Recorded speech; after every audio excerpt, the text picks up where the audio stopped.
alhamdulilah asalaamaaleykum wa rahmatullah mbokk yi maa leen di nuyu tey moom incha allah dañu bëggoon waxtaan juste ci benn mbir buy waaj a am Sénégal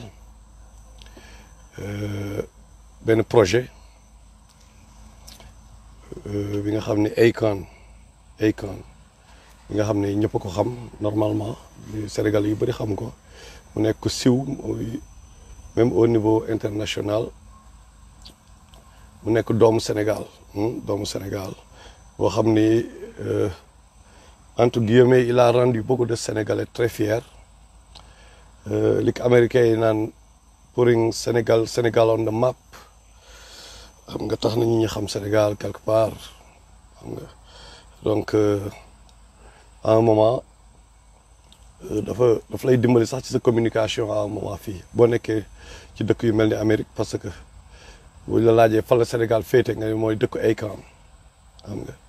donc li taxoon ñu ne Youssou Ndour doon ko def ministre du tourisme yenn yi raison yi taxoon ñu bëgg ko def ministre du tourisme defe naa AKON satisfaire na loolu right normalement bon léegi nag AKON dafa am ay projet parce que businessman la quelque part boo xam ni moo ngi business moo ngi am na si droit sénégalais la nit la yàlla moo créé kenn moomu ko yàlla moo ko moom jox ko xel jox ko lépp donc am na droit te bu ko neexee taxawal ay projet donc quand on dit projet quand on dit business aussi ay profit la ñuy wut profit la ñuy wër maanaam intérêt jéem a liggéey xaalis n'est-ce pas mais am na nag projet bu mujj bi moom mooy benn cité salaamaaleykum Papa Moussa benn ville bu mu bëgg a tabax biir Sénégal loolu mooy lu bees li ville bi nag comme li mu ci wax pour dina citer que quelque ci mbir yi mu ci sóoraale mooy dina am propre police am surtout dina am propre monnaie am mooy crypto monnaie yi xam nga mooy bitcoins yi xam nga donc dafa nar am xaalisam moom loolu la prévoir bon man nag wax dëgg yàlla dañu encourager man ak yéen ñëpp dañu encourager ñi investir Sénégal du dëgg parce que lépp li nga xam ne mën na développer Sénégal dañ ko war a encourager normalement dañ ci war a taxaw ñu liggéey ci xam nga defe naa moo tax nit ñi di uti xam nga donc ma jàpp ne immigré yëpp tamit dañoo ngi immigré yi ñëpp a ngi quelque part investir Sénégal parce que ñi tamit li ñuy woowee investir war nañ ko xoolaat ni ñu koy woowee ku nekk par rapport li nga yor ci ngay investir mais ñi nga xam ne ñoo ngi dugal Western Union tous les mois MoneyGram ñoo ngi investir peut-être ñeneen nag comme ñoom AKON ñoom dañoo am ay millions xam nga pourquoi may leeral lii parce que sànq bi ma tegee titre bi am na ku ne yow lan nga def Sénégal ma ne ko man li ma def Sénégal mooy am na ñuy investir ci li ñu mën a teg loxo loo xam ni infrastructure comme li taxoon ñu ne Abdoulaye Wade président bu baax la parce que tabax na ay pont tabax na ay tali mais am na ñeneen ñoo xam ne ci xel yi dañuy bëgg investir mooy jeunesse bi surtout ñun nag ci ñooñu lañ bëgg bokk même bu fekkee même li ñu koy defee même bu fekkee ni parfait wul parce que ay nit lañu mais quand même loolu mooy suñu yéene bokk ci ñi nga xam ni dañuy investir ci tabax xel yi surtout xel ñi nga xam ne ñun ñoo leen mag jeunesse ak yooyu expérience dafay jouer et tout donc loolu la donc am na ñuy ku nekk nu la neex ngay gisee daal donc pour ñëw ci AKON donc damay wax loolu laay commencer mooy AKON peut être un danger pour Sénégal un danger moom ak ay projet am te man du ma waxantu dama leen koy démontrer dama leen di won lu tax parce que defoon naa ko bu njëkk ba waxoon naa leen ko naa leen AKON mii dafay fen nit yi man loolu laa wax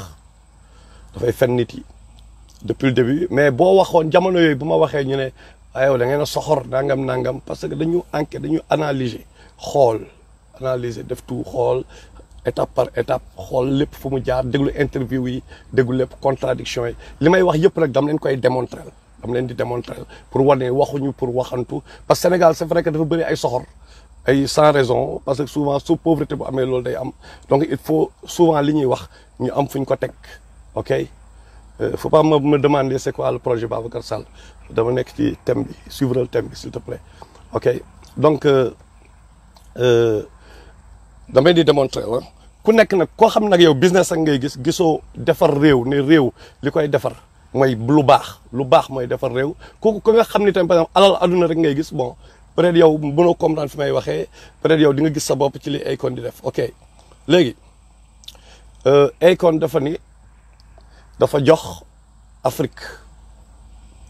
daf leen jox lumière lampe daf leen Lightning Africa boobu projet boobu mooy di ngeen déglu interview bi pourquoi j'ai choisi interview yi mu def ak Vlad DJ Vlad bu Vlad TV parce que kooku ñu daal ñaan FBI la tellement dafa mën a investiguer day poser ay questions il pose les bonnes questions ok donc moo tax ma sélectionné interview Vlad yi ok donc ñëpp jàpp nañ ne surtout États-Unis ak yooyu Akon dafa dimbali dëkk yu bëri biir Afrique ci lampe ci lumière ñu am électricité léegi nag projet la woon moom ak keroog bi coon ñaa génnee moo tax ma ni woon léegi pour ngeen comprendre mooy bi mu naan policiers yi dañ koy arrêter dañ koy créer moo tax ma ni woon coon ñaa nous t'avons à l'œil quoi nous t'avons à l'œil xam nga moom ak ku tudd Samba Bàcc li benn malien ak Akon ñoom ñett ñoom moom projet boobu ñoom ñett la ok bon peut-être Akon moo gën a xiiw loolu moom yéen def yéen seen kii maintenant premier interview mu leen tegal Akon en 2017 la woon seedal leen seen bopp yéenay seede 2017 ok yéenay jugé quoi ok léegi interview bii la def bon mu ngi expliqué ne chinois yi ñoo ko jox crédit line bu ñoo ko lebal $1 billion ok moom mooy expliqué mook DJ Vlad léegi déglu leen xaaral ma tegal leen ko ngeen déglu après naa leen traduire quoi. And that's when I realized that it was mad other renewable solutions that can actually work. But my thing was, which solution would work out best for me that I could scale for all of Africa? Because I wanted to just get all the rural areas specifically where, the major oil companies aren't concentrating in. And plus, these are the areas where the most people need it anyway. And that's when we came with the solution to do solar energy throughout, all the major rural areas. So I went to China, met up with some friends over there, got with some manufacturers, and then aligned myself with one of the biggest companies in China that's owned by the Chinese government that manufactures solar plants and solar lights and all the solar facilities and things of that nature that we could use to cascade back in Africa. Now the advantages was, and this what led me to go to China, because China had built a full solar ecosystem for Europe and America. But when Bush was in power, Bush created a 200% tax on all solar or all solar-related and renewable energy coming into America. And mainly he did it because he had his agenda was in the oil. He needed the oil to keep burning, right? So anything renewable, he wanted to keep it.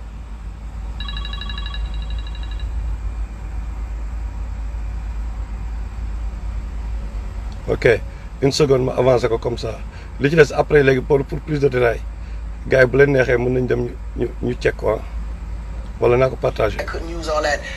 investment that they already put for Europe and America, and I asked them to be able to apply that into Africa. So they gave me $1 billion credit line to start my project, and that's how it all started.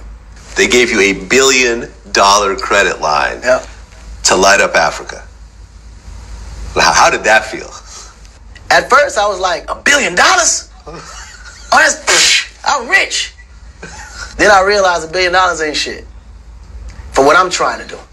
Right, because you're talking about continent. You're not even talking about a city. Exactly. So we had to prove what we could do with just that $1 billion credit line. So our goal was to electrify 1 million homes within the end of the year. And come to find out, the need of it was so vast, and the kind of contracts and programs that we created was so needed. The governments accepted us perfectly, so we did partnerships with all the government there, did PPPs, and then ultimately we ended up now we're in like 15 countries in less than 3 years. Okay, so 15 countries in Africa. Do you remember which countries? Oh man, we're in Senegal, Ghana, Ivory Coast, Guinea, Gabon, Niger, Guinea-Conakry, Mali. Ivory Coast, a couple more. Like we pretty much everywhere. Okay, and how many people now have electricity in their house? From our program, I think it's probably impacting close to 15, 16 million people now. Okay. ñoo ko déggandoo ok ku bëgg dégluwaat mën nga dem ci Vlad TV nga déglu interview bi lii c'était en 2017 ba ma ko déglu laa leen alerté man y a un problème quoi peut-être def leen ci woon attention mais j'essaie de vous mais pourtant sénégalais saa yu ñu leen waxee ngeen ni waaye gay dafa soxor yow loo def Sénégal whatever ok am na yoo xam ne ñu bañ a def sax moo ñu gënal xam nga bu dekkee yenn kaañ yi léegi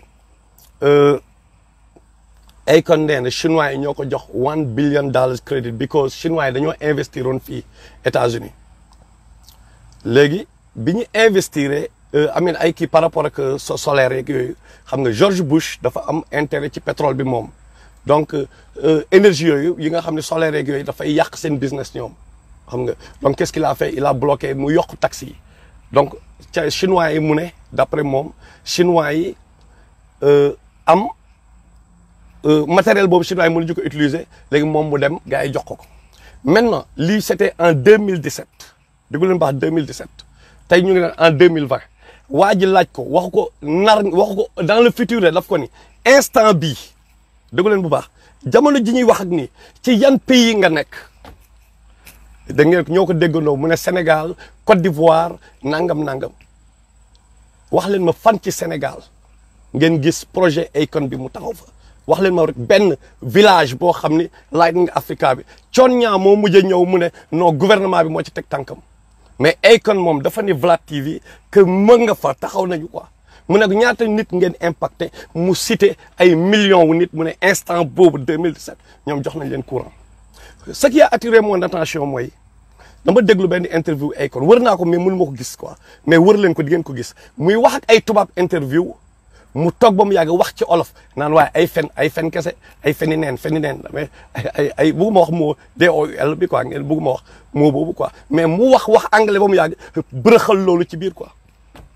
ma ne kon gain bi il ose moom en tant que star muy fen en public mais donc y a un problème boobu nag laa commencé investiguer di xool ay mbiram ok gis ni affaire parce que au début dañoo gëmloo woon nit ñi déjà que moom am na mine de diamant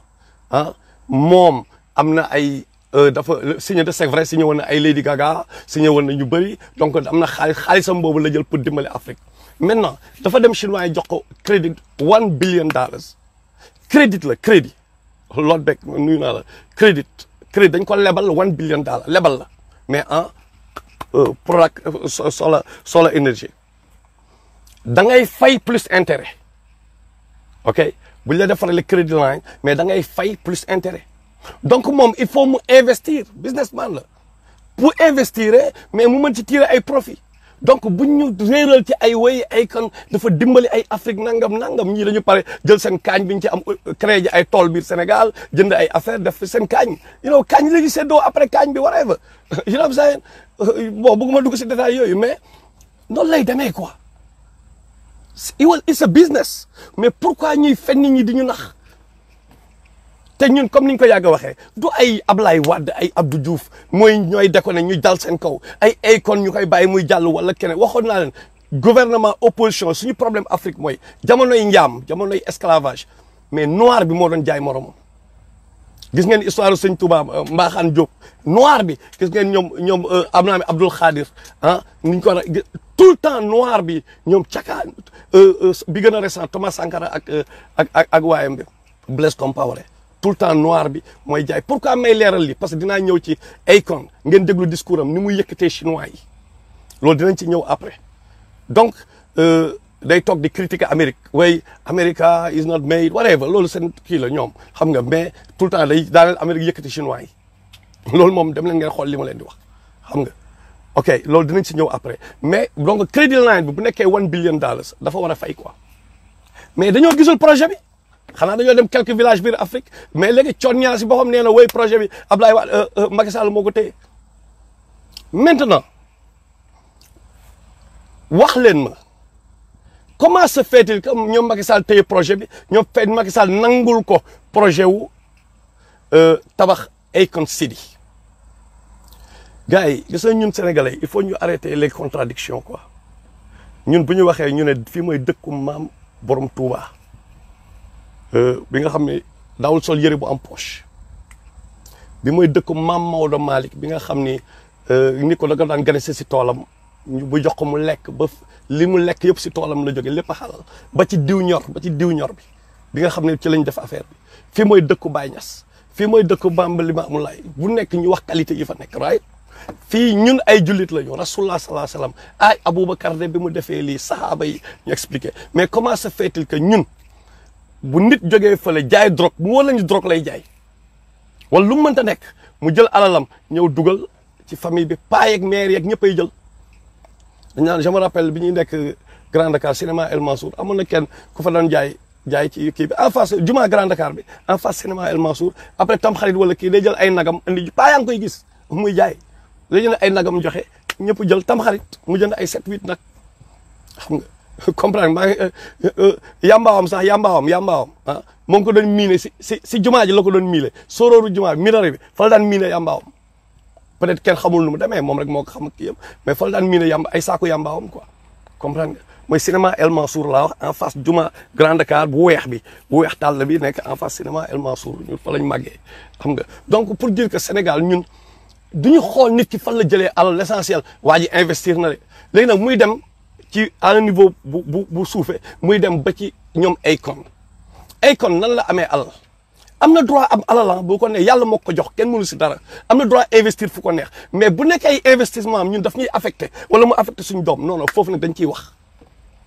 ñun Akon xamoon nañ depuis temps The Boys moom bu nekkee moo ngi dégg wala ñu ko xam ñun depuis The Boys bi ñu ñëw Sénégal les frères Thiam fàttewuñu les frères Thiam stade Demba Diop xam nga ban année dans les années 85 86 Dial My Heart wala woon ay 87 88 booy tëggoon Dial My Heart ok boobu bi ñu ñëw naa wooy fan résidence quoi fan résidence donc you know fa lañ wàccoon nee nañ ok donc Aziz Coulibaly war na xam li may wax lan la léegi donc yàgg nañ suivre quoi ok ba moment boobu ñun tamit on s'intéressait après loolu on s'intéressait au rap et tout donc ñoo bokk monde benn instant le monde du rap mais ñun de wax dëgg yàlla am na yoo xam ne daan nañ ko rus a wax ci kii bi mais nag réalité yi du benn moom Amérique dafa siw ci loo xam ne boo ko waxoon Sénégal moom en tant que nee na jullit en tant que sénégalais tamit bon peut-être loolu la mën def tamit pour mu jarle Amérique mais li buy def mooy sound musique boo xam ni affaire wëyu la affaire disciple de seytaane yi loolu la ñuy promouvoir pourquoi ma leen di wax loolu il faut ngeen déglu bu baax rap benn instant dafa nekkoon benn mouvement boo xam ne dafay reconduire dafay porter li Malcolm X doon wax li Martin Luther King doon wax yenn mouvement nationaliste yeeg yooyu ay yenn afrocentristes yu mel ni ñoom professeur X bu X-Clan am mu nekk benn mouvement révolutionnaire boo xam ne day xeexal noir yi comme tey ni ñuy xeexale comme ñoom Malcolm X ñoom Martin Luther King rek ak noir ñoom Marcus Garvey ñu dem Public Enemy don't believe the hype ay fight the power yooyu genre poor choose teachers ak ñooñu xam nga bien que Nation of Islam whatever xam nga mais ñu dem ba à un moment système mu dajal bi ñu xam ni ñii bu ñu ko ne dinañ changer ghetto bi nañ changer mentalité noire yi ñu commencé ñu génne benn groupe bu tudd NWA Niggas with Attitude Ice Cube DJ Yella Lorenzo MC Rain Dr. Dre ok muy waa NWA war ngeen seetaan film bi ñoom ak Eazy-E ñu jaare ci benn juif Jerry Hall ñu génne commencé premier album maa ngi ko jëndee woon je me rappelle en 88 marché Thiaroye laa ñëw fekk benn jaay maa ngi la koy wax keroog di jaay cassette bi ma am cassette bi straight out of Compton cassette boobu xam ñan lañ ci dédicacé sàcc yi góor jigéen ñi defkatu yu bon yi kese après ñooñu la ñu promouvoir mooy ñi nga xam ne dañu tuutil jigéen ñi nga xam ne dañu saaga jigéen ñi nga xam ne dañu wax ñoom ay gangster lañu ñi nga xam ne wax yu bon yoo xam ne lépp lu l'islam wax bu leen ko def ñooñu loolu moo nekk seen musique lépp lu yàlla ak yonent bi sallallahu alayhi wasallam ne loolu da leen di yóbbu safara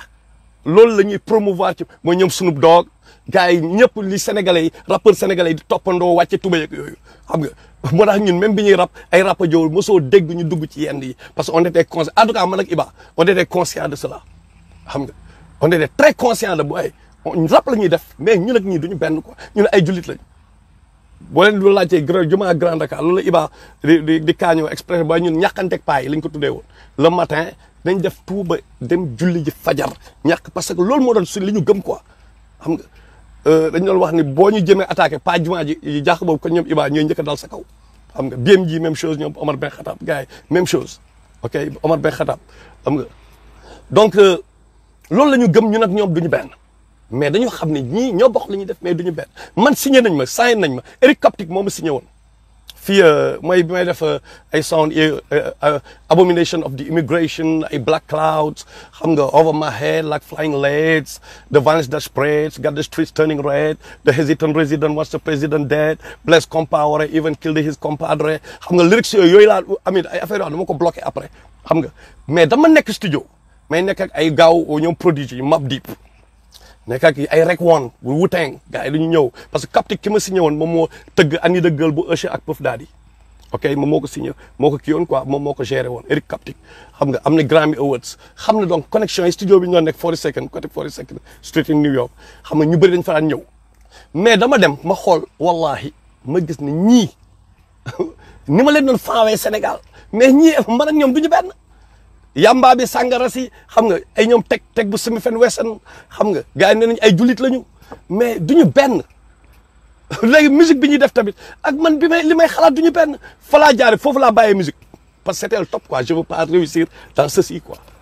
boobu mooy bi ma retiré woo ci musique xam nga mais parce que dama amoon contrat il faut mu leer dama amoon contrat label moo ma signé woon fii Amérique fii ma bàyyi musique ok parce que dama boobu laa réalisé prise de conscience bi ne boo leen xoolee génération urbaine bu Gintes defoon foofu lañ ko enregistré woon ok léegi pour vous dire monde gars yi monde boobu du suñu monde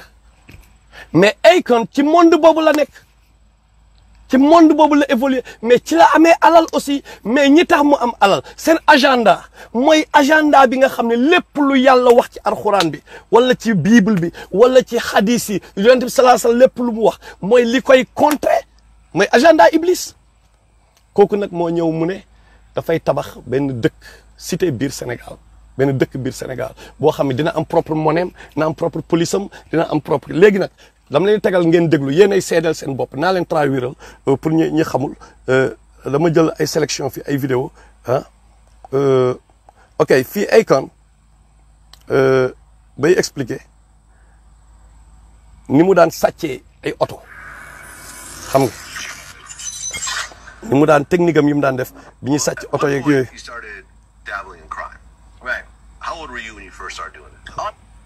xam nga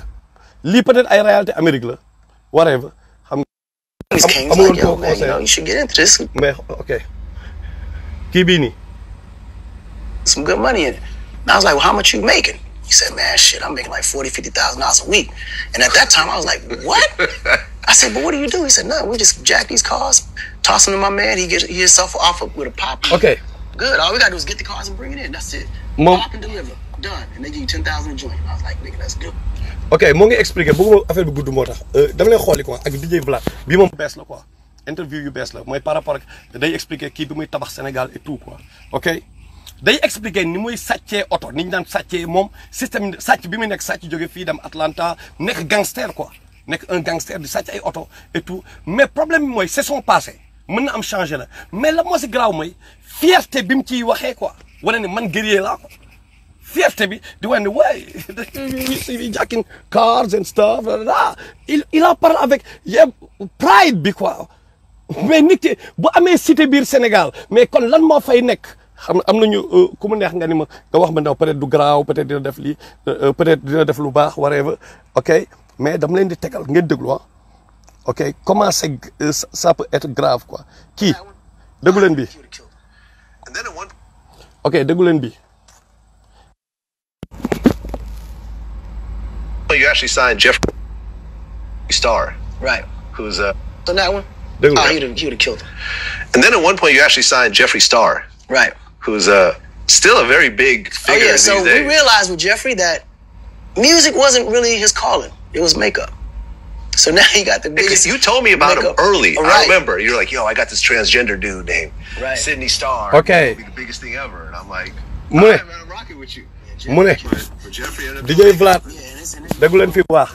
mu ne ko dégg naa signé nga ku tudd Jeffree Star DJ Vlad ne ko maa ngi fàttaliku bi nga ma naan yow man assigned that transgender dude kooku benn góor la bu changé sexe am defaat boppam jigéen Akon amul problème ci liggéey ak moom signé ko te kontaan na di ci waxaat ci 50 millions de dollars yi ñu meeg ñoom ñaar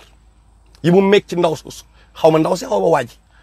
mooy Sydney Star xaw ma Jeffree Star la Jeffree Star ok donc moom dafa signé kooku moo ngi nii xam nga Akon on signing transgender Jeffree Star Jeffree now making 50 millions par year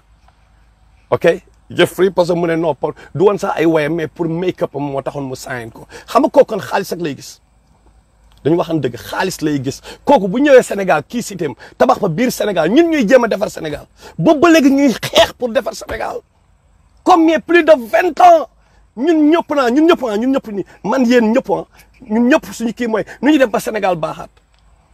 mais est-ce que war nañ nangu koo xam ne mentalité subconscient gangster mentality bi mooy gangster dama leen koy prouver lu tax xoola ok dama leen prouver gangster mentality bi ok all right ngeen comprendre moom si boppam muy wax di expliquer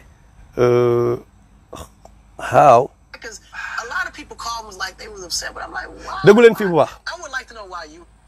déggu leen fii bu baax tamit Upset though. Well, here's the thing. Right. You've always been a guy that, even to this day, has been connected to the streets. Right. You're not just a suburban guy who has no idea about what's going on. You've always had street guys around you. Right. You've been in that life. You've had people snitch on you. Right. And so forth. And with the Tekashi situation. ok dañ ko delloowaat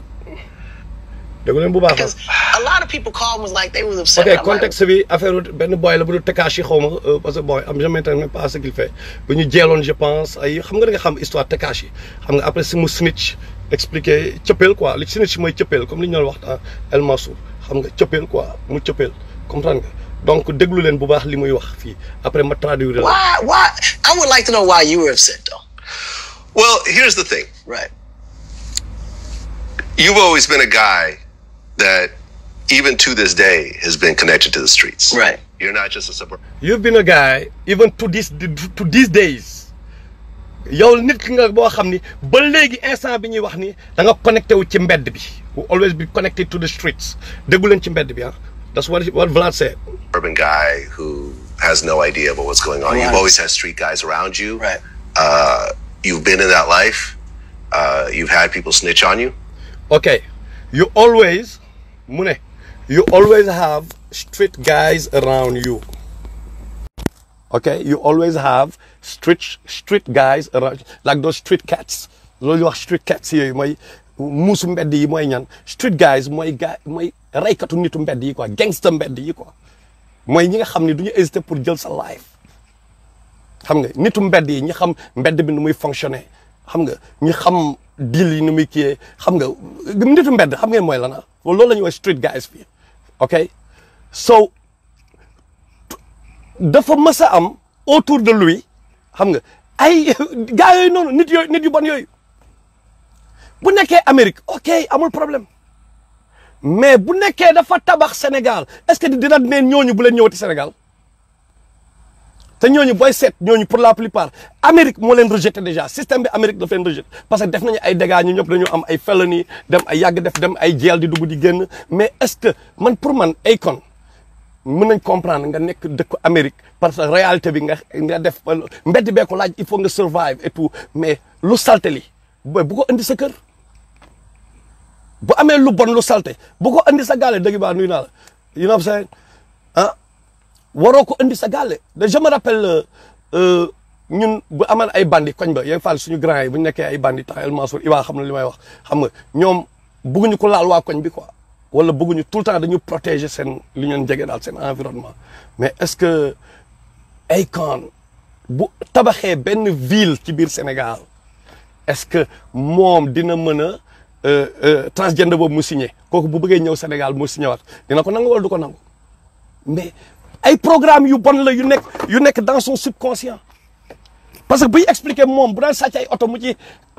live boobu loo xam da nga ko war a nëbb léegi parce que nee nga da ngay dimbali ay loolu nga wax da ngay def lu baax loo xam war a too ci waxati da nga oh loolu sama passé la vraiment seytaane moomoon mais da ngay daf ci kontaan bu ciy expliquer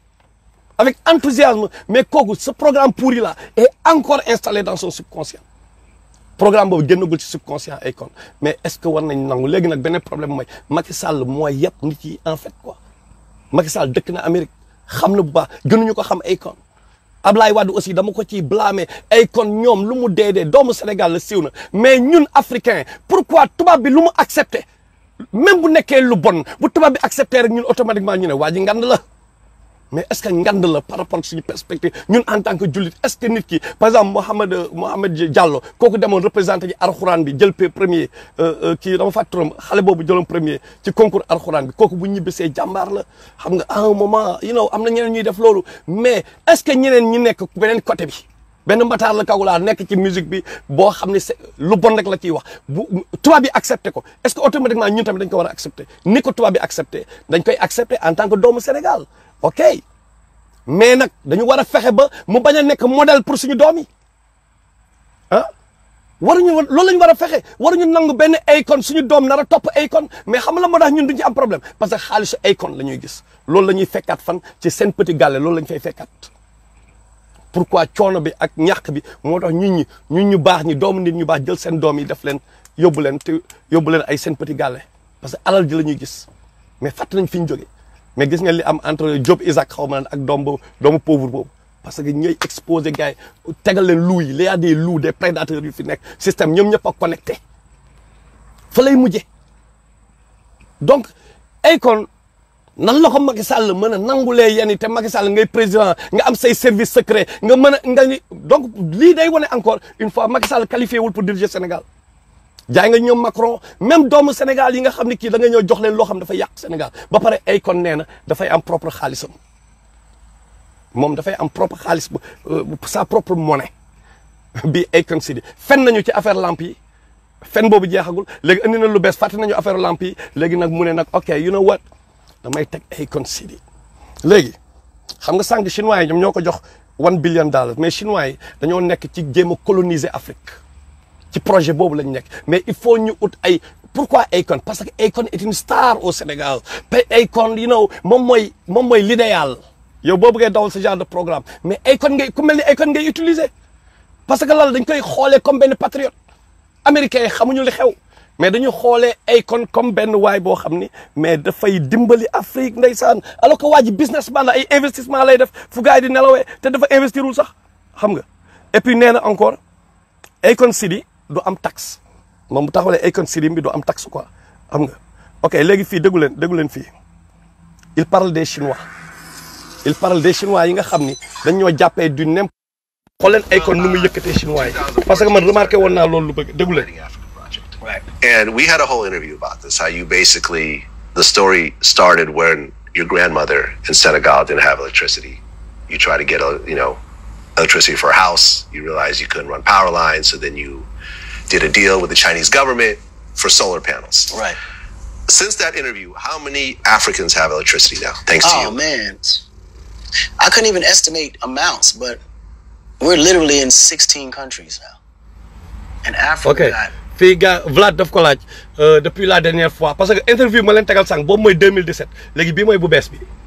ok mu ne ko depuis booba ñaata dëkk ñoo am électricité mu ne waaye mënu ma compter sax quoi xam nga millions nangam du dugg si détail non du dugg si détail cause wax leen ma fan la nekk wax leen ma benn dëkk fotol leen ma ngeen indil leen ma wala ngeen publier ñu ko wala benn dëkk taxaw ne Akon moo ñu defaral lii courant bii nii moo ñu may électricité du ñàkk nag ay petit village digg Ouganda wala gars yi photo xam nga rek comme ñoom politiciens yi ni ñuy def yenn saa yi ñoom Macky Sall photo fii saa lay jël affiché yooyu du ñàkk mais nañ ñu dëkk ci réew dëkk boobu nañ ñëw wanew ñun ñu gis xam nga. Man, I couldn't even tell you, bro. But we're probably close to about 350, maybe 400 million people. Okay. Nee na jox na courant close to 400 millions de nit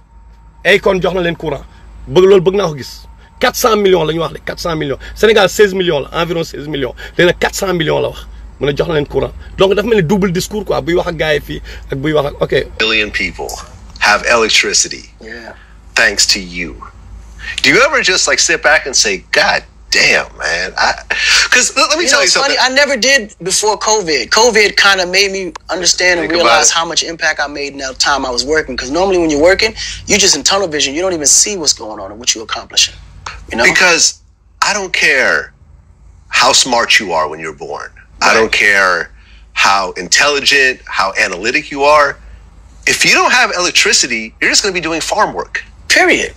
You can't do nothing. What can what can you do without electricity? Absolutely. You can't even learn outside of. Yeah. I remember thinking the other day, like before Google. Okay. If two people were arguing about a fact. Avec chinois yi laa leen bëgg tagal ngeen déglu ko quoi li muy yëkkatee chinois yi xam nga pour ngeen comprendre programme bi lan la exactement par rapport ak chinois yi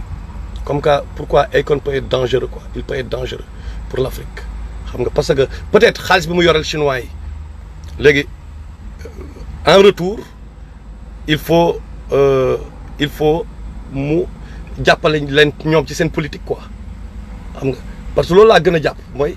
parce que jël na $1 billion crédit boobu peut-être nag laay wax peut-être moom mooy mën a expliquer te liñ fi wax yëpp dañu on attend à ce que mu un jour mu toog waxuma mu toog américain ya mais mu toog Sénégal ngeen bàyyi complexé bi tamit journalistes yi parce que AKON la way gars yi reconnaître ngeen bàyyi nekk ay complexé ngeen poser ko les bonnes questions ok na am journalistes yu def investigation parce que loolu moo war a nekk seen job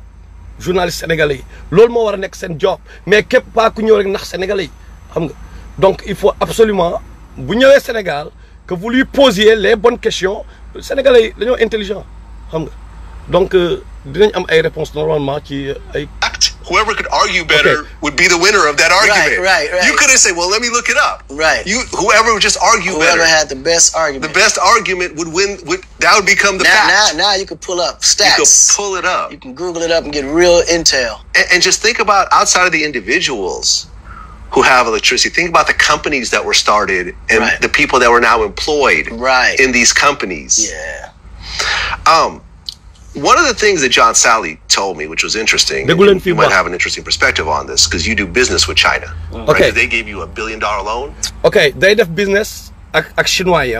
léegi dafa am beneen américain bu comprendre politique chinois yi DJ Vlad dafa def ak moom interview léegi la leen tegal li kooku wax ci chinois yi. For these solar panels. Yeah.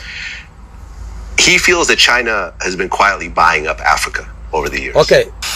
waa ji di wax ni moom li mu gis mooy. Chinois yi dañoo nekk di jënd Afrique en ce moment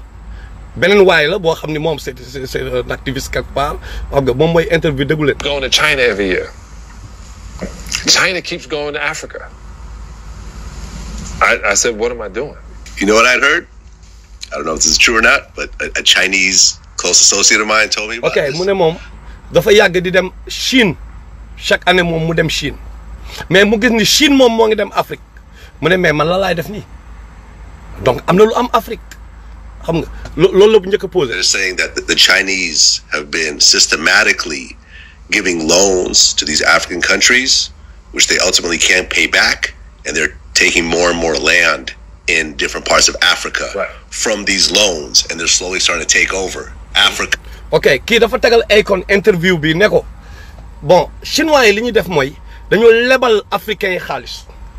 mais lebal boo xam ne bor boo xam ne doo ko mën a fay léegi boo leen lebalee après nga fayee leen ay terre parce que doo mën a fay bor bi ñoo koy def exprès gis ngeen bateau chinois yi gis ngeen seen contrat de pêche yi am Sénégal chinois yi parce que man yaaju jag maaju laa leen jàppee benn instant parce que fu ñu ñëw dañ koy yàq fu ñu dugg dañ koy yàq ok loolu moo am biir Sénégal présentement donc il a vu juste léegi nag question boobu lay poser AKON ne comment se fait que chinois yi ñëw en ce moment di def li ñuy def Afrique mais yow ngay dem di deal ak chinois yi yow ngay dem associé ak chinois yi déglu leen réponse AKON. They're buying Africa. Buying Africa essentially. That's true. That's very true. gis nga waa ji mu ne ko bon mu ne ko day buying Africa maanaam dañu nekk di jënd Afrique waa ji ne ko non dëgg la. That is very true parce que moom day dem China di dem Afrique lu bëri ok léegi nag question bi léegi dafa tegal affaire bi AKON pour AKON dégg ko léegi xool leen AKON moom li mu ciy tontu. I wouldn't say buying up. China's been See, the thing is, China has such a huge economy that China itself is not big enough for the economy that they built for, and they need a place or a partner to expand that economy because China alone can't do it. And they're really mu ne chinois yi dañoo am seen économie dafa rëy ba nga xam ni dafa màgg dafa ngand ba nga xam ni Chine dafa soxla ay partenaires parce que ñoom rek mënuñu ko gérer quoi mënuñu gérer cette économie donc dañu soxla ay moom il parle de partnership, right? Relations with US, as you can see, is a lot. It's getting worse and worse every day. Yeah. So even in the US, clearly it's nowhere near big enough. So they needed either India or Africa to create that partnership. The reason why Africa became the biggest concentrated market for China is because we share the same cultures. When you look at history, you look at the way we live. xool leen fi mu yóbbu wax ji mu ne pourquoi Afrique non mais Akon il est dangereux quoi mu ne pourquoi Afrique chinois yi choisir Afrique quelque part parce que ñoo bokk culture quoi ni ñuy dundee ni ñuy the way we live mais c'est grave quoi c'est le gars ce qu'il dit. Raise our children. A lot of it is very, very similar. So they can really relate. mu ne ni ñuy yaree suñu doom yi ni ñu kii loolu moo tax chinois yi choisir Afrique quoi. To the culture in Africa. And then 35 years ago, China was in the same exact position that Africa was today. Yeah, which is really deep. But they created a system that allowed them to figure out a way to move it in. So now China has all these factories, all this product. They can't keep all of that shit stored up in what's the names, but they also need to expand that audience too, as far as who all this product is going to. So Africa can utilize majority, at least 90% of the stuff that's being created in China today. Ok, comme jamonoy colonisation la moo indi woon après la révolution industrielle surproduction bi mu amee surproduction même scénario même réalité la ñuy gisaat ci chinois yi mooy moom li mu wax mooy chinois yi dañoo am surproduction seen compagnie yi li ñu def yëpp ñoom mënuñu ko gérer quoi donc dañoo soxla ay marchés yu bees donc fan la leen delloo colonisation lan moo ko indi woon l'envoi des missions et des explorations et de FEDER même scénario ngay gisaat donc lan ngay xeeñ luy xeeñ fii mooy impérialisme mooy xeeñ xam nga culture collaboration, so what China's doing, they're creating, instead of buying, they're just bartering. They're saying, okay, listen, to keep our factories running, to keep this and that going, we need resources from Africa. We can't live without them. Ok moom si boppam non mais c'est grave quoi man dama bëgg waaru en fait c'est grave quoi mu ne chinois yi li ñu Akon mooy wax quoi kooku war nañ ko bàyyi mu tabax kii suñu Sénégal mu fay tabax ay ville quoi mu ne mais mel ni waa ji loo xam naa li mu peut-être jàngul l'histoire colonisation exactement nu mu demee quoi ay brainwashing beeg système bi yëpp nu muy demee mu ne exactement comme colonisation chinois yi surproduction mais dañoo soxla Afrique parce que ñun produit yeneen fàlli produit brut produit manufacturé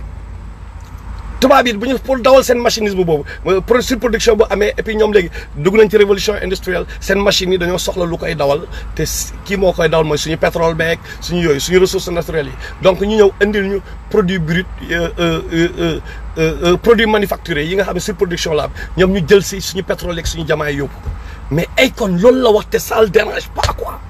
loolu la wax mu ne chinois yi mais non mais attends Akon quoi moom mooy wax Akon. Resources, but in return, we want to be able to build infrastructure, schools. mu ne chinois yi dañu ñëw comme li ma wax moom ça le dérange pas quoi loolu moo tax dama xaw a waaru sax instant bi quoi tellement le mal est profond quoi ñan ñooy star yi ñan la ñuy déglu ñan ñooy modèles yi ça dérange pas Akon mu taxaw mu ne après chinois yi dañu jël suñu comme ni ñu jëlee suñu jën yi jël suñu lépp yóbbu mais après dañuy dimbali tabax ay tali yoo xam ne baar ba la lay yóbbu ñun soxla nañ tali yooyu tali yoo xam ni ci lu bon la lay yóbbu est-ce que soxla nañ tali boobu tali yoo xam ni yow amoo liggéey soxla woo sax jël tali bi parce que amoo loo jëlee car rapide pour dem si joobukaay ba tali yoo xam ni normalement daf la war a yóbbu ci usine bi nga war a liggéeyee mais usine bi amul wala usine bi ay libanais yoo xam ne dañ lay surexploiter ñoo koy rën tali yooyu ñu dañ ko soxla mais chaque fois ñun africain balaa ñuy wax ne nit liggéey na wala dara il faut mu nekk loo xam ne dañ ci mën teg loxo lu palpable xool rek li muy wax moom même chose naan dinañu mën tabax ay ñu lan la ñuy gis ay ville alors que ñun fi ñu toll tabax xel yi lañ toll parce que dañoo dund esclavage dund colonisation dund néocolonialisme dafa am lavage de cerveau nous sommes xoolal formatage bu bon bi ñu dund le surmoi occidental ni mu agressé suñu moi africain bi programme yu bon yooyu déprogrammation lañ tëj léegi ñu ñuy wax ay waxi waaye kii liggéey na de parce que tabax na tali mais ñun du foofu lañ toll ñun africains yi dafa am lu ñu war a reconstruire dafa am lu ñu war a déconstruire pour reconstruire mais loolu du ay chinois yi infrastructure chinois bi dafa ñoo faale yéen gis ngeen chinois yi ni ñu def africains yi par rapport loolu sax gars waajaa ngi ñëw anyway déggu la bridges, things of this nature. So that serves two purposes. mu ne ñu tabaxal ñu ay école tabaxal ñu ay bridge ay pont mais pont pour communication mën a am mais il faut ñu développer d'abord ñu jëlee fi ay ñu gérer suñu économie suñu bopp ah or bi jóge $7 fekk ñun suñuy camion moo koy transporter di ko yóbbu foofu mu mën a jaar ci pont boobu mu amal ñu njëriñ ah mais yu bëri yi am orange kii bi indi téléphone bi fil yeeg yooyu whatever wala Eiffage yi nga xam ne Macky Sall daf ko jaay tubaab yi mais pont yi ban njëriñ la ñu amal bu fekkee ni pont yooyu ñun pour ñeneen di si gën a jël tubaab yi di si gën a jëriñu. One, it gives China the distribution routes that they need to be able to create, opportunity to sell more goods, distribute more goods, ship out more goods to a brand new audience. And two, it gives Africans the infrastructure that they need to be able to just set up a basic economy to gain enough revenue to even be able to afford that stuff. Okay, mu ne après chinois yi ana ban colonisateur impérialiste moom mooy ñëw dimbali li ci loo xam ne yow da ngay indépendant après yow moom dootoo ko soxlaati loolu fan la am loolu laa bëgg a xam question wu mooy ban impérialiste mooy ñëw dimbali la soit ci ay xalaat wala ci alal loo xam ne yow dina tax nga indépendant mais moom daf la bëgg maintenir ci dépendance boobu donc nan la lay dimbale nan mais je comprends pas du tout xam nga je ne comprends pas gars yi li muy def. Then on the flip side, you see situations like what happened with COVID, where Africans start getting blamed for spreading it. Africans aren't allowed McDonald's. Léegi kii na on the flip side DJ Vlad ne ko mais ci beneen côté bi aussi chinois yi ñoo ngi blâmer américains yi africains yi gis ngeen li xewoon Afrique ñu ne africains yi ñoom ñooy ki répandre virus bi ci adduna bi maanaam di blâmer africains yi quoi ci lu bon ah ci virus bi quoi mooy Covid-19 bi loolu la ko Vlad wax mais vraiment je comprends pas quoi muy dem a défendre loolu mu ne non benn situation la rek xam nga waa ji lu tax muy forcer ci défendre chinois yi. Africans are getting kicked out of hotel rooms. I think does that turn your stomach when you see stuff like that? Not really, because I think the internet has a way of exploding certain things and make it look way bigger than it naturally is. It's no different from the Starbucks situation with them saying that they're prejudiced because a worker in there didn't want to serve coffee to léegi moom nee na léegi balay ma ne ko ci internet bi waa ji ne ko est-ce que loolu yow dérangé na la mu ne non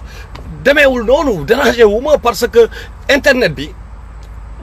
lu ndaw rek ñu loolu c'est vrai am na fu muy amee mais li am Afrique dañoo gis ay vidéo réalité la chinois yi ni ñu def africains yi par rapport ak Covid-19 ñun ñoo si teg suñu bët ñun ñëpp right mais pourquoi muy défendre chinois yi anyway yooyu yëpp boo leen continuer xooleen Akon ak DJ Vlad ngeen déglu pour mënul traduire nga ut ko la traduire parce que mënuma teg lépp ngeen déglu mais vous verrez les contradictions maintenant pour revenir carrément ci mbir mi Akon bu tabaxee benn cité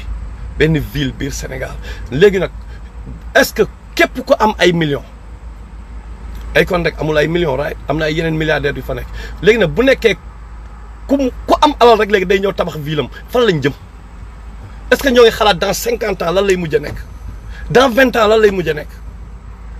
am na ay bombe à retardement yoo xam ni buñ ko xasee ba enclenché bés bu fi explosé mais loolu xel nan la xel mën a xalaatee nga ñëw. parce que moo ngi naan sax real estate la whatever nan la xel mën a xalaatee déjà ville Sëñ Touba bu ñu waxee ñu bëri ñoo ngi discuter ñu ne waaye non warul nekk kii duma sax ba bàyyi titre foncier Touba warul nekk titre foncier ci kii la bokk Casamance yi tamit ñu ne seen indépendance sénégalais yi ñooy taxaw léegi nag en même temps léegi nag Akon bi nga xam ni moom xam nga fële sax affaire religion la au moins c'est une ville sainte la ñu wax ñële tamit seen indépendance peut-être seen maam colonisation moo ñëw waree ba am na ñoom bu la neexee ñu analyser mooy légitimement mais waajoo xam ni yow ay gangster nga connecté waajoo xam ni yow sa musique lépp li la may xaalis lépp affaire lu bon la ah waajoo xam ni yow da nga dem connecté ci ak ay da nga dem collaborer ak ay impérialiste chinois mais kooku war nañ nangu mu am ville biir Sénégal mu ba pare li ci gën a garaaw ba pare xoolal pour dire que ego tripping baa nga fa ba léegi affaire rappeur quoi affaire musicien AKON City AKON il faut turam nekk ci quoi moom il faut mu def ci turam quoi AKON City mais gars yi ñun ñëpp dañu waxan dëgg ku Sénégal taxoon jóg dëgg fekk du ay affaire business parce que AKON City bi waree ba it's all about money affaire xaalis kese la affaire liggéey comme Babacar Sall ni muy liggéeyee fii pour jéem make money même chose la wala man wala keneen ni ñuy jéem a liggéeyee même chose la gars yi ay affaire xaalis la ñoom liggéey lañ ko jàppee dañu liggéey mais lan la li ci doy waar mooy dañu nax seen peuple ñoom pour am xaalis xam nga léegi yow gars yi bu ñu bëggoon ñun patriotisme kese animé ñu patriotisme kese ngay ubbi benn cité ah ba ne dama gis ñi tuddee seen ville Tivaouane ñi tuddee seen ville Touba boo xoolee nga recherche nga ni am na fu ñu ko inspiré ñi tuddee seen mouvement 313 ñi tuddee seen groupe Rapadio xam nga ñii ne Daara ji xam nga ñii ne Positive Black Soul xam nga ñële ne par exemple wax leen am na yu bëri du jeex ah mais kan moo si ñëw ne tuddee naa ko sama bopp mais ça sent de l'ego tripping quoi day wane ni affaire rappeur yooyu quoi man mooy loo xam nga dafa am benn quoi lu bokk ci rap ñu naan ko ego tripping maa def lii maa def moo tax ñun bi ñuy rap ñun dama ne gars yi ñun mënuñu fi nekk di wax ñun ñoo def lii nañ def lii nañ génne ay lyrics ni truc benn flow benn zen at cor trinitro ay maktar adinin kagulaar guanin maa suukar bi tax sa ADN di niin sax naa xas naa ba sànni ñaan sa cytosine sa thiamine ne ci amine wala ay rime dégradation ci sa métabolisme wala ci sa anabolisme xam nga bala pour indi ay formule ne booy mën nañ def ego tripping mais nañu fàttali booy prometa anafelo ñeenti phase benn rhyme ma teewal say mitose nañ jàngal booy yi ne booy xoolal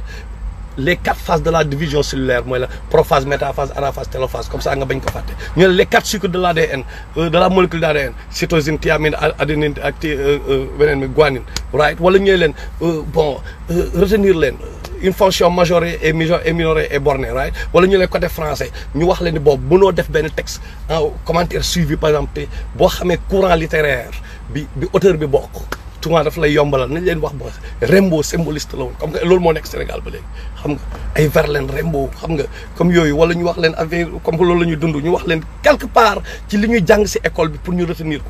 ñun Rapadio loolu la ñu indi quoi ay suñu maas la ñuy kii suñu maas moo leer comme la Iba di expliqué xam nga pour wax xale yi dem leen ngeen intéressé wu leen ci jàng bi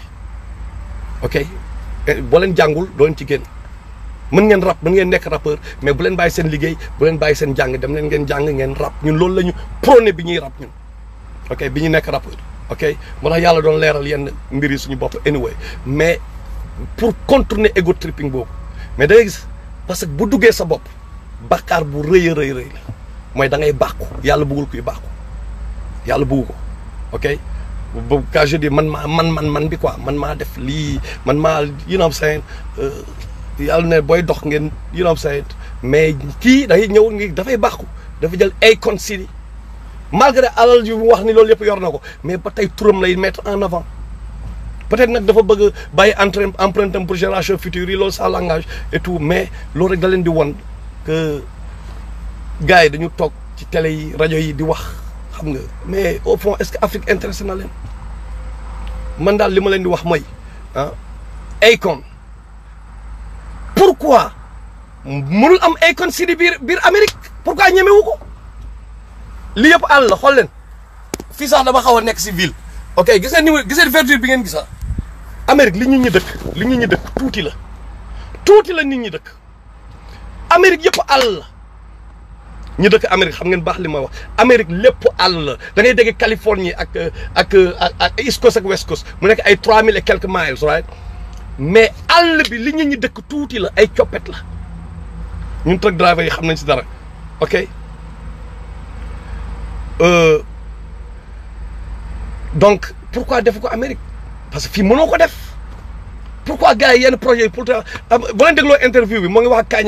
Kanye West amoon benn kii mu ne ko non demal defi ko Afrique mais pourquoi Afrique war a nekk poubelle bi pourquoi doomu Afrique nangoo jël Afrique def ko poubelle bu nekkee doomu Afrique ñooy jël ay Kanye West ak li muy représenté moom ak jabaram ah nga ñëw ne leen dem na sa yokk say mbalit Kanye West ñëwal nga indi strip club yeeg yooyu ñi ngay nekkal ci strip club yi ñu bon ñooñu ngeen di àndal jël leen ngeen indi leen biir Sénégal ñu jàpp suñu jigéen ñi comme Fesman bi ni ñu defoon ci Fesman bi ah ñu woo fi ay bàyyi rappeur sénégalais yi fay leen ku nekk ay 500000 ak kii dem jëli waa ji ki way Big Mitch xaw ma lan waa ji ponkal bi fàtte naa nu mu tudd kenn si gars yi rek fay ko ñoom awadi fay ko ñaata ay 30 millions xaw ma ñaata waa ji def fa 25 minutes dem yoon ah complexé nax seen peuple ba pare bañ a gëm seen bopp loolu lañ def ci Fesman bi ñoom nag bi ñu fa ñëwee ñoom bés lan lañ fay def tox yàmba naan sàngara jàpp suñu jigéen ñi foowee leen dem seen yoon man yow I saw those ladies in Senegal man oh man those you know what I'm saying mais man Rick Ross thank you mais ñun bëgguñu kenn ku wax yu ñaaw di jàpp suñu jigéen ñi loolu duñ ko nangu kenn di wax lu ñaaw di ko jëmale suñu jigéen ñoom nañ ko def ak seen jigéen ñi ñoom faalewuñu seen jigéen ñi te ñoom jigéen de bii wóot xam ngeen bii wóot bi ñoom noonu la ñuy woowee jigéen ñi mais duñ nangu loolu amul Sénégal mais Akon ci monde boobu lay dund ah donc nañu waxante dëgg Akon qualifié wul pour ubbi ay cité biir Sénégal moom alalam nag am na droit sénégalais la kenn ëppalewu ko ci Sénégal ok mais bu nekkee li muy def parce que kaay moo wax leen tant que góor ak jigéen ñoo ngi nekk tant que góor bëgg dinañ am ay doom te doom bi kullu mawludin yuladu alal fitra wa abawaahu yu hawwidaani aw yu nasraani aw yu majjisaani rasulullah sa aaya boobu mu ngi expliqué kii boobu mu ngi expliqué environnement ni mu amee solo ne environnement bi day tax doom bi sax nekk kii ba sax yahud wala nasaara wala majus environnement la rasulullah sallam tellement environnement dafa doy waar par rapport donc Akon li nga ko wax nii mooy ñëwal Sénégal nga indi fa environnement bu bon quelque part ba pare Akon mi nga xam ne sa vie yëpp yow sa problème bi nee nga yow ak police la woon bañ nga ko ba locked up mooy da nga am problème ak système bi léegi ngay da ngay créer sa ville ba pare dañu am suñu propre police dañu am mais Akon come on man léegi boo demoon nar a daanu ak gangsta yooyu di la wër benn waay ñëw indil la problème par exemple mu nar a jaar sa kaw sa móoni ak mentalité gangsta bi mu am what he's gonna do day yónni benn kilo ñu kill gaayan bi that's for sure parce que loolu la it's game bi noonu lay fonctionner game bi fii noonu la demee du bàyyi trace ah mais noonu lay demee xam nañ nu mu demee soo bu ñëwee Sénégal ñu def loolu Sénégal la comme ñun dañ ko encouragé fépp parce que wax dëgg yàlla comme ni ma ko waxee sànq mën nga taxaw nga ni ba xam nga Akon man Sénégal laa dëkk Akon ñoo bokk dëkk ok côté boobu alhamdulilah nice vraiment moo ngi représenté et tout xam nga whatever entre guillemets nag laay wax mais bu mu ko indi Sénégal quoi Akon na bàyyi chinois yi mu jël di leen utiliser di leen dimbali ci seen colonisation seen impérialisme bu nekkee dafa am bor bu mu war a fay na fay bor bi nañ ci génne parce que moo ngi leen dimbali ci parce que moom sa voix porte loin loolu kese moo tax chinois yi di liggéey ak moom ok donc sénégalais yi ñun kenn moomuñu nañu yeewu nañu bañ yenn yi quoi ñun ñoo war a bañ nañu créer ay villes yoo xam ni dañ fay jàngale lépp dañ fay jàngale dañ fay teg système programme scolaire wala système éducatif boo xam ni day contourner li ñu nasaraan bi indil pourquoi duñu créer ville yooyu pourquoi duñu créer ville yooyu yoo xam ne dañ fa teg école yoo xam ne dina jàngal xale bi lu ko amal njëriñ ay ñoom Molière la misanthrope dootuñu ko fa jàng duñ jàng lépp loo xam day aliéné wala muy déraciné xale bi lépp loo xam ne doo ko wax moom mooy kan mu mën a réaliser une prise de conscience objective et bénéfique pourquoi duñu créer école yooyu duñu investir ci yooyu wala duñu encourage nit ñi ñu investir bu ñu demee ba taxawal ay ville kay nañu tabaxal genre ville yooyu ñu bañ ko sax tuddee ville mais ñu ne juste dañu bëgg a démarqué wu ci système comme tant que ñoom Macky Sall ñoo ngi fi dañu bëgg a démarqué wu ci français yi ñun lii mooy parce que léegi gis nañ ko ci système daara yi xam nga léegi système daara yi léegi am na fa da ngay gis nii ñoo ngi créé ay daara yoo xam ni xale yu bëri am na internat xale yaa ngi muuru xale yi xam nga loolu alhamdulilah mais mën nañ def loolu ci kii parce que xale yi tamit dañoo war a jàng maths jàng physique jàng lépp technologie dañ ko war a jàng bu mu nekk affaire daara kese on est en 2020 xale yooyu donc nañ créé ville yooyu mais pas ay ville yoo xam ne Akon moo ko diite waaye sama gars yi Akon li muy porté leneen la ñun nee nañu ñun ñooy Sénégal ñun ay jullit la ñun nañ waxante dëgg ku mu neex nag nga toog di gis alalu way waa ji moo ngi investir mais lan la investir loolu may wax ji diw moo ngi investir mais lan la investir est-ce que dina la gaañëw dina gaañ say doom yu bëri ñoo ngi am biir ci wallahi dama leen di wax dëgg am na lu bëri luy am Sénégal ñuy bàyyi muy jàll parce que ñun dañ naan ah gars yi de Sénégal de dafa yàqu Sénégal léegi yàqu na ay infidèles Sénégal de nangam Sénégal léegi mais ñun lan la ñuy def pour Sénégal changer pourquoi ñu war a def dara pour mu changer mais parce que day affecté suba say doom ak say sënaat di sët daf leen di affecté suba ñoom ñoo ngi nekk di tabax programme di teg seeds yi mooy semence yi ñoo ngi teg ay grains yoo xam ne ñoo ngi semer ay graines yoo xam ne suba loolu lay jur suba lu bon pour dajaal mën a gagner pour nit ñi dem safar ñoom ci loolu lañ nekk instant bi mais ñun ñu toog rek naan waaye garaawul bay bàyyi muy jàll di accumuler wu xam nga waxuma nag parce que dama contre AKON wala non mais c'est juste il n'est pas qualifié pour am benn ville biir Sénégal parce que AKON na assumer moom li mu def yoon boobu la choisir kenn forcé wu ko boo choisir yoon boobu mais c'est en lui quoi bu mu ci dugal suñu waa réew bu ci dugal sénégalais yi na dem gérer ji life am ak américains yi moom moo choisir loolu na ko gérer foofu mais ñun dañu war a taxaw le loolu bañ a am biir Sénégal bu amee nag nit ñi assumer c'est tout l'essentiel wax nañ leen xam nga maa ngi jégalu bu nekkee gudd na xam nga vraiment parce que ñun suñu job mooy loolu mooy bu ñu gisee benn mbir boo xam ne na gaañ Sénégal ñu wax loolu lañu mës a def pour plus de 25 ans 30 ans ngi ñu koy def même chose li ñu doon def démb la ñuy def ba tey donc xam naa damay koy wax pour nit ñi dégloo ñu xel nañ ñu dégloo xel di xool yu bëri li ñu yàlla waxloo wax dëgg yàlla gis ngeen ko yu bëri yoo xam ne yàlla moo ñu ko waxloo gis ngeen démb rek maa leen tegalaat sama page preuve yi bi ma leen doon wax 2011 boo leen wallaahi boo leen votelee Macky Sall di ngeen am problème parce que ay détails yi comme détails yu demee nii laa leen tegaloon ay yu sew yu mu def yoo xam boo ko boolee da nga xam ne kii traître la mais je me rappelle ñëpp di moqué wu ñëpp di ma traité de tous les noms n'est-ce pas yàlla tey l'histoire m'a donné raison même chose mooy daw ba tey nañ ñu dégloonte ak xel nga bàyyi xel ci li ñuy wax xam nga wallaahi dañuy wax te yàlla tax moo tax sax ñu taxawal mouvement 313 bi parce que ñoom dëgg baa ñoo ngi fi ak ñeneen xam nga du falaa yem nag ci 313 di ngeen gis lu may wax lan la di ngeen gis réel yi ñan la quoi xam nga di ngeen gis incha allah foofu moom falaa yem par rapport 313 moom foofu laa yem quoi xam nga parce que lii yëpp il faut am ñu taxaw xeex ko xam nga jërëjëf nuyu naa leen yéen ñëpp waaye di jégalu